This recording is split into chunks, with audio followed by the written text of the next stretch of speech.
Hello အားလုံးပဲမင်္ဂလာပါရှင်မင်္ဂလာသမီးစနစ်စက်ကရိယာရောက်ပြန်ကနေပဲပြန်လေးတွေ့ဆိုလိုက်ပါတယ်ဒီတစ်ခါမှာတော့73កောင်ပဲ့တောင်ထိုင်း9စုံကိုဆက်လင်းမျိုးကနေပြီးတော့ဝယ်ရွာပေးသွားလို့ဖြစ်ပါတယ်ရှင်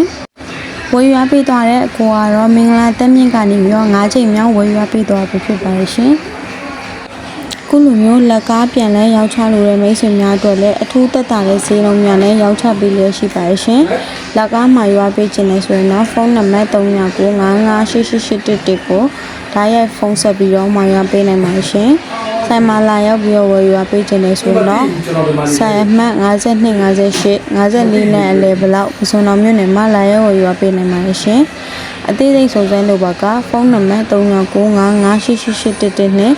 399512နဲ့669လေးတို့ကိုဆက်သွယ်မြဲဆုံးစမ်းနိုင်ပါရှင်။ဗီဒီယိုလေးကိုဆုံးဖြတ်ကြည့်ရှုပေးလို့လည်းကျေးဇူးများတင်ပါတယ်ရှင်။